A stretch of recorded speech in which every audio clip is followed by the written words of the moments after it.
आज हम देखने जा रहे हैं सेल के बारे में। सेल के बारे में पढ़ने जा रहे हैं। सबसे पहला तो है जो सेल। सेल को जो है कि सबसे पहले क्वेश्चन क्या पूछा जाता है, सेल को जो है कि अध्ययन क्या कहलाता है, स्टडी ऑफ सेल क्या कहलाता है। स्टडी ऑफ सेल क्या कहलाता है तो ध्यान रखना है, साइटोलॉजी कहलाता है। साइटोलॉजी कहलाता है। स्टडी ऑफ सेल क्या कहलाता है, साइटोलॉजी कहलाता है। उसके बाद सेल का जो है सबसे पहले खोज किसने किया, रॉबर्ट हुक ने किया था। कब किया था, 1665 में किया। और ये क्या था, एक डेड सेल था। क्या था, डेड सेल था। और इसका खोज जो है कि इन्होंने कहाँ किया था, तो प्लांट्स के अंदर कॉर्क में किया था। प्लांट के अंदर कॉर्क में किया था। और चूँकि उस समय जो है कि कोई किसी भी तरह का जो है कि माइक्रोस्कोप नहीं था, तो इन्होंने खुद से माइक्रोस्कोप डेवलप किया और उस माइक्रोस्कोप से जो है की मदद से जो है इन्होंने प्लांट के अंदर जो है कि कॉर्क में जो है कि इन्होंने डेड सेल का खोज किया था। अब यहाँ से क्वेश्चन आता है क्या कि ये सेल जो है कि लिविंग सेल का खोज किसने किया, तो ध्यान रखना है लिविंग सेल का खोज किसने किया, एंटन वॉन ल्यूवेनहॉक। एंटन वॉन ल्यूवेनहॉक ने किया था लिविंग सेल का खोज। कब किया, 1674 में किया था। 1674 में किया था एंटन वॉन ल्यूवेनहॉक ने। इसके अलावा इन्होंने और भी चीज़ों का खोज किया था, जैसे हो गया आरबीसी, जैसे हो गया आपका एंटन वॉन ल्यूवेनहॉक ने क्या क्या चीज़ों का खोज किया लिविंग सेल के अलावा। तो सबसे पहले तो बैक्टीरिया हो गया, बैक्टीरिया, आरबीसी, स्पर्म और जो है कि प्रोटोजोआ। ध्यान रखना है बैक्टीरिया हो गया, लिविंग सेल, एक तो लिविंग सेल हो ही गया, लिविंग सेल, दूसरा बैक्टीरिया, तीसरा आरबीसी, चौथा स्पर्म, पांचवा प्रोटोजोआ। यानी इतना चीज़ों का जो है कि खोज किया था किसने, एंटन वॉन ल्यूवेनहॉक ने। और इन्हें जो है कि फादर ऑफ बैक्टीरियोलॉजी भी कहा जाता है, इस बात को भी ध्यान रखना है। ठीक है, अब ये तो हो गया हमारा बेसिक। इसे जो है कि सेल को और किस नाम से, सेल को जो है और क्या कहा जाता है, तो सेल को जो है कि स्ट्रक्चरल एंड फंक्शनल यूनिट भी कहा जाता है कहा जाता है।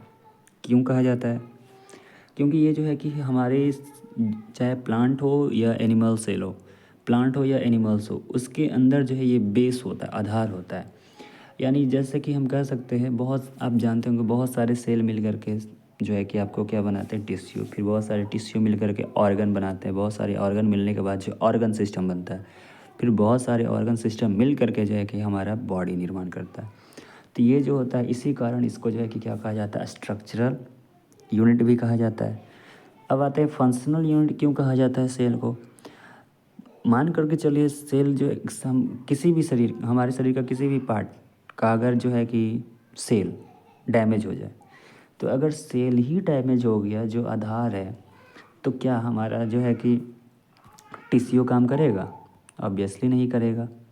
जब टिश्यू काम नहीं करेगा तो क्या ऑर्गन काम करेगा, नहीं करेगा।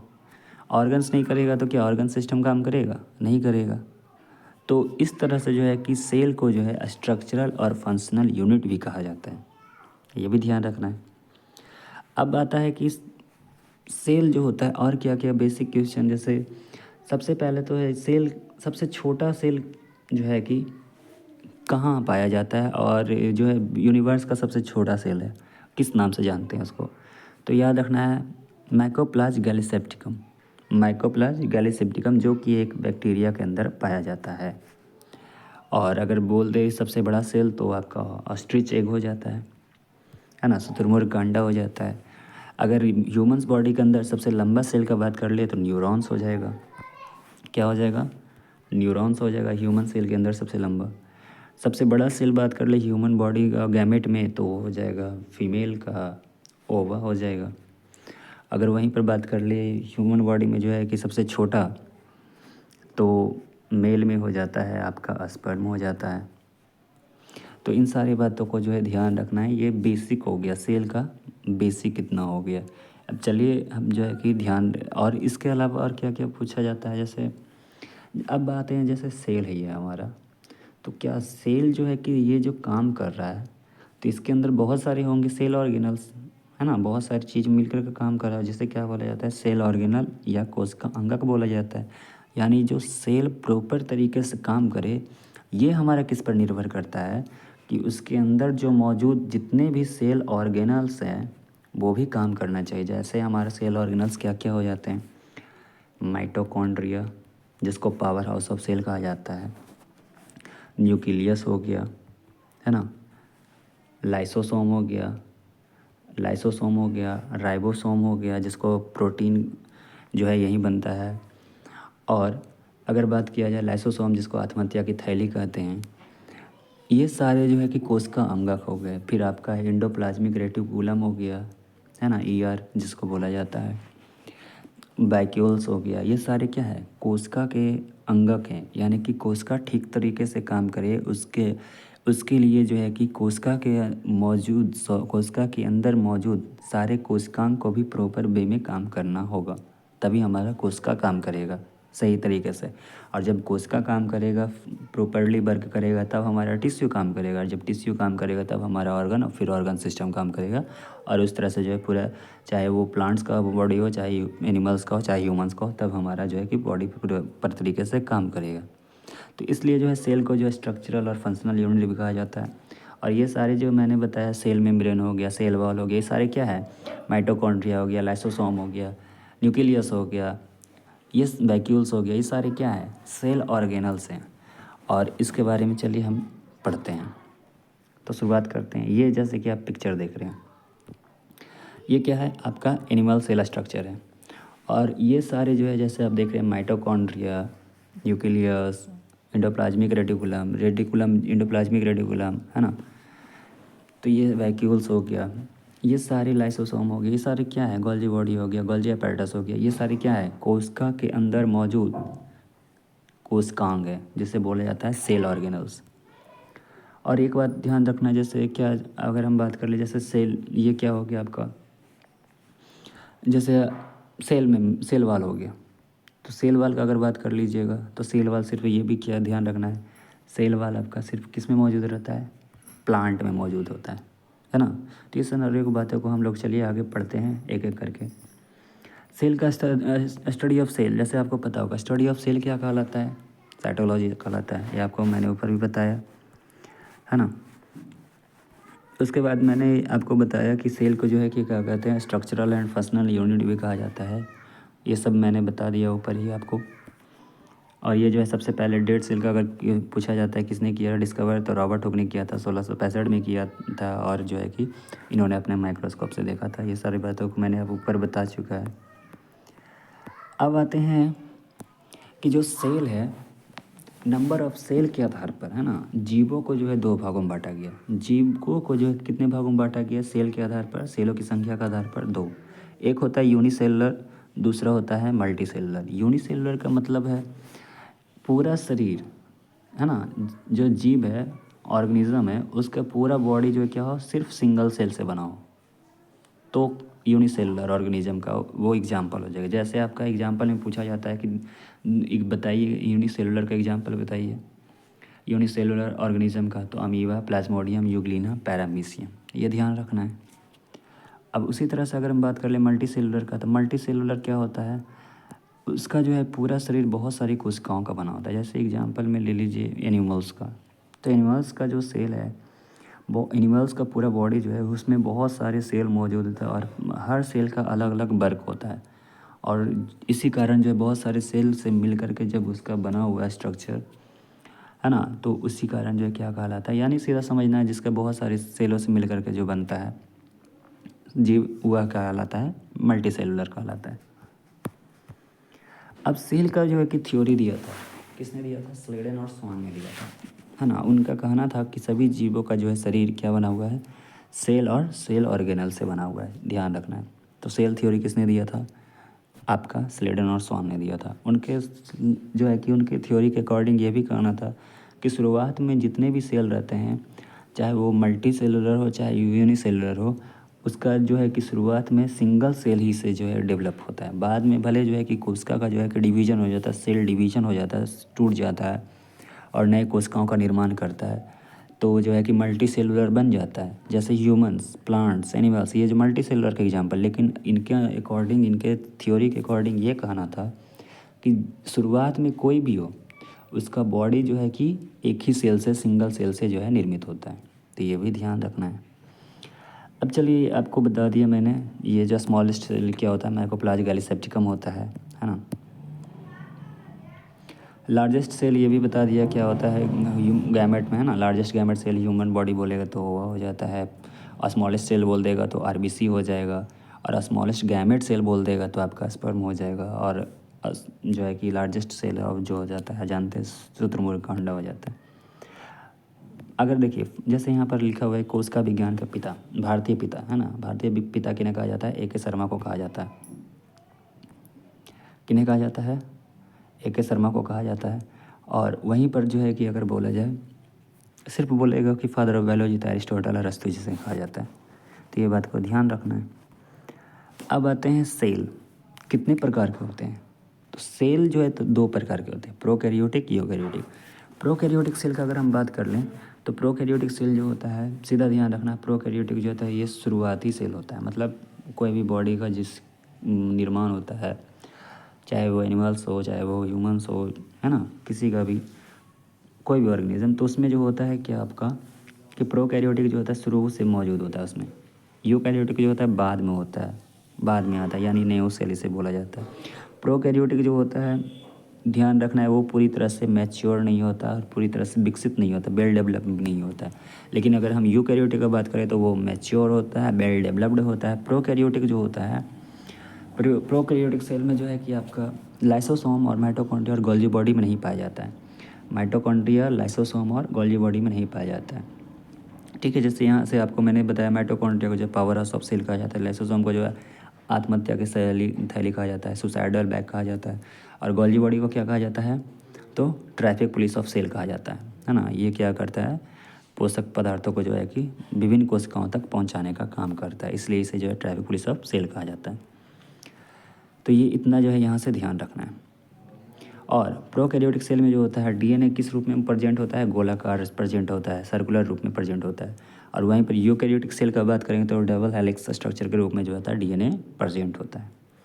अब बारी बारी से हम जो है कि पढ़ते हैं सेल ऑर्गेनल्स। जो सेल जो वर्क करता है प्रॉपर वे में, तो ये ज़रूरी है कि उसके अंदर मौजूद जो सेल ऑर्गेनल्स भी सही तरीके से काम करें।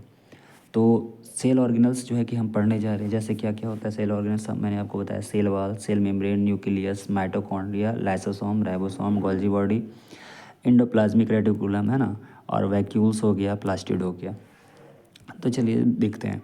जैसे अगर सेल वॉल का बात कर ले, तो सेल वॉल जो होता है ये क्या होता है, प्लांट का सबसे बाहरी स्ट्रक्चर होता है ना। सबसे बाहरी जो मौजूद होता है आवरण, उसी को वो जो है सेल वॉल कहा जाता है।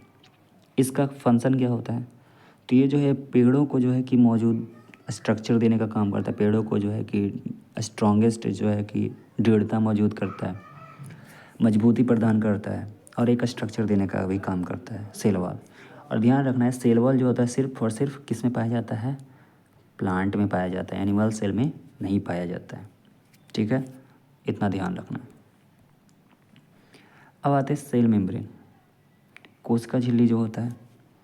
कोशिका झिल्ली के क्या काम होता है कि बहुत सारे जो है पदार्थों का जो है आना जाना, यानी कि जो है ज़रूरी होता है हमारे शरीर, चाहे प्लांट हो चाहे एनिमल्स हो, उससे जो होता है मौजूद पदार्थों को आवागमन करने में जो है कि इसको मदद करता है। इसलिए जो इसको सेलेक्टिव मेम्ब्रेन्स भी कहा जाता है।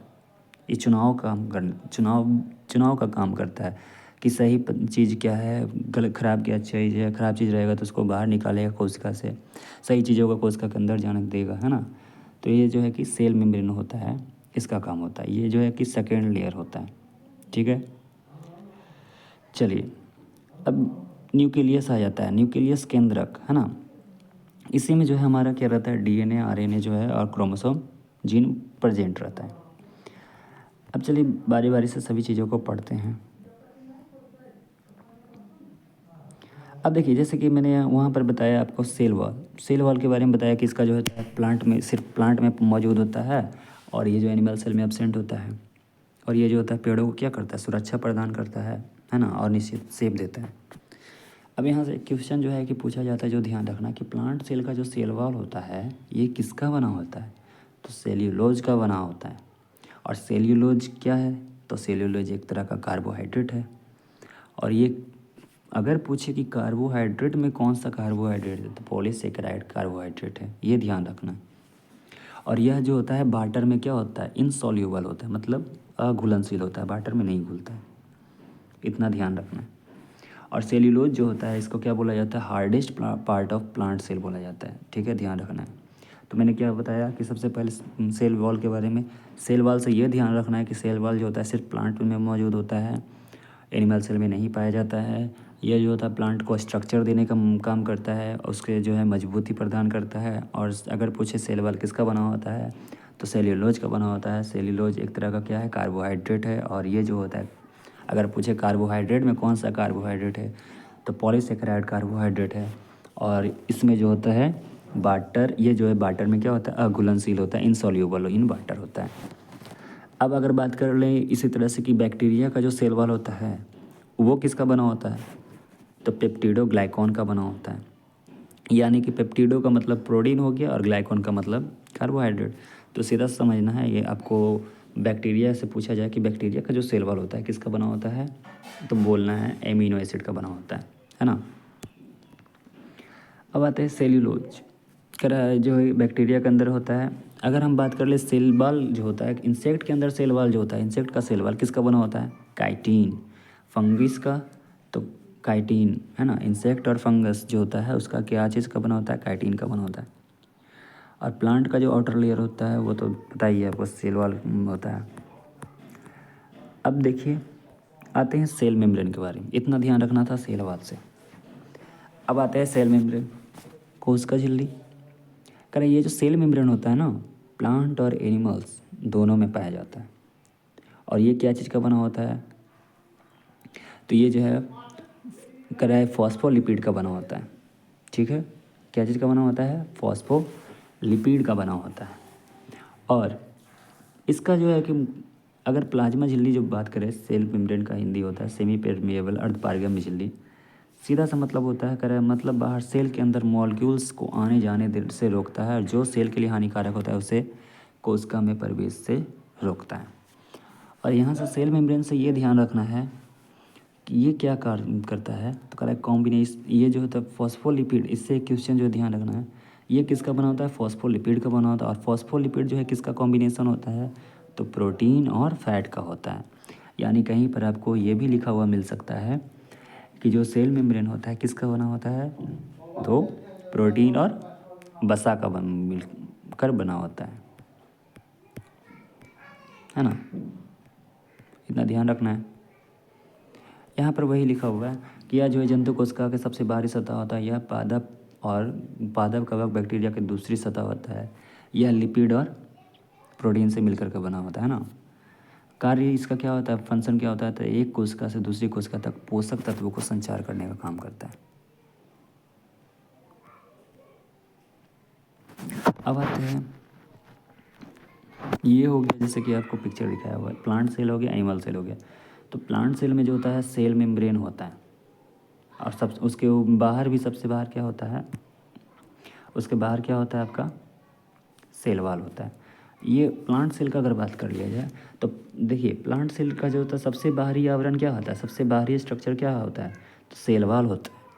वहीं पर एनिमल सेल का अगर बात कर लिया जाए सबसे बाहरी आवरण क्या होता है, तो सेल मेम्ब्रेन होता है, ये ध्यान रखना है ना। प्लांट सेल का सबसे बाहरी आवरण सेल वॉल, और एनिमल सेल का सबसे बाहरी जो स्ट्रक्चर होगा वो क्या कहलाता है, सेल मेम्ब्रेन कहलाता है। अब आते हैं प्लास्टिड। प्लास्टिड जो होता है, इससे सबसे पहले क्वेश्चन कि प्लास्टिड का डिस्कवर किसने किया, हैकेल ने किया। ये जो होता है सिर्फ और सिर्फ प्लांट में पाया जाता है ना, एनिमल्स में नहीं पाया जाता है। ये क्या काम करता है प्लास्टिड, तो रंग प्रदान करने का काम करता है ना, ये कलरिंग का काम करता है। और ये एक युगलीना जो है सिर्फ प्लास्टिड, और प्लांट के अलावा अगर बात किया जाए किसमें जो है कि प्लास्टिड पाया जाता है, तो ध्यान रखना है आपको युगलीना जो होता है प्लांट के अलावा जिसमें सिर्फ प्लास्टिड पाया जाता है। और ये जो है क्या करता है, पौधे और जंतु के बीच को जो है कि कड़ी होता है, जोड़ने का काम करता है, कड़ी का काम करता है। और ये प्लास्टिड होने के कारण जो है कि ये क्या करता है, खुद से भोजन भी बनाता है, ध्यान रखना है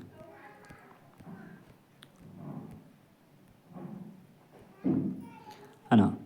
लिखा हुआ है प्लास्टिड होने के कारण यूग्लिना अपना खाना खुद से बना लेता है। चलिए अब बात करते हैं, जो प्लास्टिड होता है वो कितने प्रकार के होता है, तो 3 प्रकार के होता है ना। क्लोरोप्लास्ट हो जाता है, ल्यूकोप्लास्ट हो जाता है, और आपका क्लोरोप्लास्ट हो गया, ल्यूकोप्लास्ट हो गया, क्रोमोप्लास्ट हो गया। तो ध्यान रखना है, बारी बारी से सभी को पढ़ते हैं। जैसे क्लोरोप्लास्ट, करेक्ट, क्लोरोप्लास्ट जो होता है सिर्फ और सिर्फ प्लांट्स में पाया जाता है। ये तो प्लास्टिड हम पढ़ेंगे, सिर्फ और सिर्फ कहाँ पाया जाता है, प्लांट में पाया जाता है। क्लोरोप्लास्ट किसका एक हिस्सा है, तो प्लास्टिड का हिस्सा है। क्रोमोप्लास्ट किसका एक हिस्सा है, तो प्लास्टिड का हिस्सा है। ल्यूकोप्लास्ट किसका हिस्सा है, तो प्लास्टिड का हिस्सा है ना। यानी कि प्लास्टिड को जो है 3 भागों में बांटा गया। सबसे पहले क्लोरोप्लास्ट, ये जो होता है ग्रीन पिगमेंट वाला होता है। यानी आप देखते होंगे कि आसपास के जितने भी पेड़ पौधे को देखते होंगे तो इसका जो कलर होता है क्या होता है, ग्रीन होता है। तो वो जो ग्रीन पिगमेंट होता है ना पौधों में जो पाया जाता है, ग्रीन कलर जो होता है वो किसके कारण होता है, तो इसी क्लोरोप्लास्ट के अंदर मौजूद होता है क्लोरोफिल पिगमेंट होता है, जिसके कारण पौधों के रंग क्या होता है, हरा होता है। और इसी क्लोरोफिल के अंदर, इसी क्लोरोफिल के कारण जो है कि पौधे खुद से जो है कि भोजन बनाते हैं फोटोसिंथेसिस प्रक्रिया के द्वारा, फोटोसिंथेसिस प्रोसेस के द्वारा। और उसमें जो है सनलाइट का ज़रूरत पड़ता है, CO2 का ज़रूरत पड़ता है ना। और जो है कि मिनरल्स वगैरह जो है कि वाटर वगैरह मिल जाता है जड़ से, रूट से, और यह जो भोजन तैयार करता है। तो ध्यान रखना है कि ये जो पौधे का रंग होता है किसके कारण होता है, तो प्लास्टिड की, कौन सा प्लास्टिड के कारण होता है, तो प्लास्टिड जो है कि उसके अंदर एक क्लोरोप्लास्ट पाया जाता है, और क्लोरोप्लास्ट के अंदर एक क्लोरोफिल पिगमेंट पाया जाता है, जिसके कारण पौधे का रंग क्या होता है, ग्रीन होता है। और ये जो ग्रीन होता है इसी के कारण क्या होता है, भोजन बनाता है। और इसलिए जो क्लोरोफिल को क्या कहा जाता है, किचन भी कहा जाता है। क्लोरोप्लास्ट को क्या कहा जाता है, किचन ऑफ सेल कहा जाता है इन द प्लांट। अब देखिए, और ये ध्यान रखना है कि इसमें जो होता है मैग्नीशियम मेटल मौजूद रहता है। अब आते हैं ल्यूकोप्लास्ट, कह रहा ये जो होता है रंगहीन होता है, कलरलेस होता है। और ये जो है कलरलेस होता है, तो ये जो है कहाँ पर रहेगा, जहाँ पर सूर्य का प्रकाश ना जा सके, है ना, सूर्य का प्रकाश नहीं पहुँचता है वहाँ पर ये मौजूद रहता है ल्यूकोप्लास्ट। अब आते हैं ल्यूकोप्लास्ट के बारे में थोड़ा सा पढ़ लेते हैं। कह रहे ये जो होता है क्या करता है, भोजन को संग्रह करने का काम करता है। जब धूप नहीं लगता है और फोटोसिंथेसिस की क्रिया नहीं हो पाती है तो प्लांट जो है भोजन नहीं बना पाता है, तब प्लांट स्टोर फूड स्टार्च के फॉर्म में करता है, ये ध्यान रखना है, और जिसका उपयोग भोजन में करता है। अब आते हैं क्रोमोप्लास्ट, ये सबसे जो है कि इम्पॉर्टेंट है प्लांट के लिए। जितने भी आप देखते होंगे किसी पौधे के पत्तियों का रंग हरा होता है, किसी का पीला होता है, किसी का फूल पीला होता है, किसी का लाल होता है, कोई जैसे टमाटर हो गया उसका लाल होता है, गाजर हो गया लाल होता है। तो ये अलग अलग जो कलर देख रहे हैं प्लांट के, जो है फूल फल और उसकी पत्तियों का रंग अलग अलग जो देख रहे हैं, तो वो सारे किसके कारण होता है, तो ग्रीन कलर को छोड़ करके उसके अलावा जितने भी आप कलर प्लांट में देखते हैं, प्लांट के अंदर जो है फ्लावर और फ्रूट और जितने भी चीज़ों में देखते हैं अलग अलग कलर, वो सारा किसके कारण होता है, वो जो होता है आपको क्रोमोप्लास्ट के कारण होता है ना, प्लास्टिड का एक पार्ट है। और जैसे अगर हम बात कर ले कि येलो कलर, देखते हो पत्तियों का रंग जो है, बहुत सारे पत्तियों का रंग येलो होता है ना। तो वो जो होता है किसके, कौन से पिगमेंट के कारण, तो जैंथोफिल, है ना, जैंथोफिल पिगमेंट के कारण होता है। सनफ्लावर का जैसे अगर बात कर लिया पूरा येलो होता है फूल, है ना, तो ये किसके कारण होता है, कौन सा पिगमेंट के कारण, ऐसा पूछा जाएगा।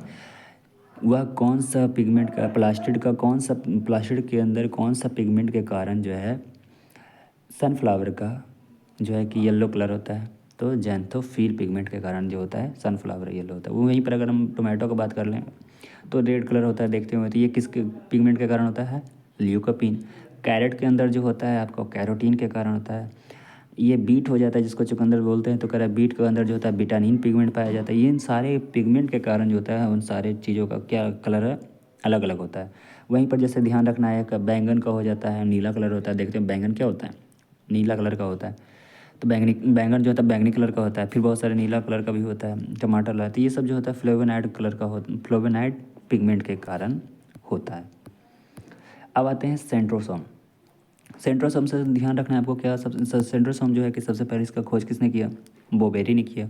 और ये जो है सिर्फ और सिर्फ एनिमल सेल में पाया जाता है। जिस तरह से हम पढ़े कि ये जो सेल वॉल होता है, क्या पढ़े, सेल वॉल जो होता है सिर्फ और सिर्फ किस में पाया जाता है, प्लांट में पाया जाता है। उस तरह से सेंट्रोसोम जो होता है सिर्फ और सिर्फ एनिमल्स में पाया जाता है। ये जो है क्या काम करता है ना, सेल डिवीजन का काम करता है ना, सेल डिवीजन का काम करता है। यानी सेल डिवीजन कोशिका का टूट करके जो है अलग अलग कोशिकाओं का निर्माण होना, ये क्या कहलाता है, सेल डिवीजन कहलाता है।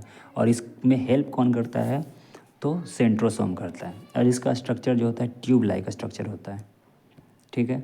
और ये न्यूक्लियस के पास प्रेजेंट होता है। अब आते हैं न्यूक्लियस के बारे में पढ़ते हैं। न्यूक्लियस जो होता है इसको, ये आपका प्लांट और एनिमल दोनों में पाया जाता है।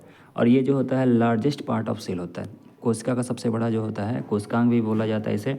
और इसका जो है कि तीसरा क्वेश्चन इससे पूछा जाएगा सबसे पहले, न्यूक्लियस का डिस्कवर किसने किया, रॉबर्ट ब्राउन ने किया था। कब किया था जी, तो ध्यान रखना है 1834 में किया था। किसने किया था, रॉबर्ट ब्राउन। इसका ये कहाँ मौजूद होता है, तो प्लांट और एनिमल्स दोनों में मौजूद होता है। ये जो होता है इसका काम क्या होता है, तो मैनेजर का काम करता है, मैनेजमेंट का काम करता है, प्रबंधन का काम करता है। और इसी कारण इसको क्या कहा जाता है, ब्रेन ऑफ सेल कहा जाता है। और स्टडी, ये क्वेश्चन और पूछा जाता है कि जो न्यूक्लियस का अध्ययन होता है क्या कहलाता है, स्टडी ऑफ न्यूक्लियस क्या कहलाता है, तो क्रायोलॉजी कहलाता है। और ये जो होता है न्यूक्लियस आरबीसी में प्रेजेंट नहीं होता है, ये बात ध्यान रखना है। और प्लांट में जो होता है सीव सेल में जो होता है एब्सेंट होता है, प्लांट में सीव सेल में एब्सेंट होता है। और जो होता है आरबीसी में जो होता है, हमारे ह्यूमन बॉडी का आरबीसी जो होता है उसमें जो होता है ये एब्सेंट होता है। और न्यूक्लियस का जो स्टडी क्या कहलाता है, क्रायोलॉजी कहलाता है। सेल का स्टडी क्या कहलाता है, कैटोलॉजी कहलाता है। ये सब ध्यान रखना है। अब आते हैं, अब जो है कि आज का यहाँ तक रखते हैं और बाकी का क्लास जो है आगे हम नेक्स्ट वीडियो में पूरा करेंगे, क्योंकि वीडियो लंबा हो जाता है।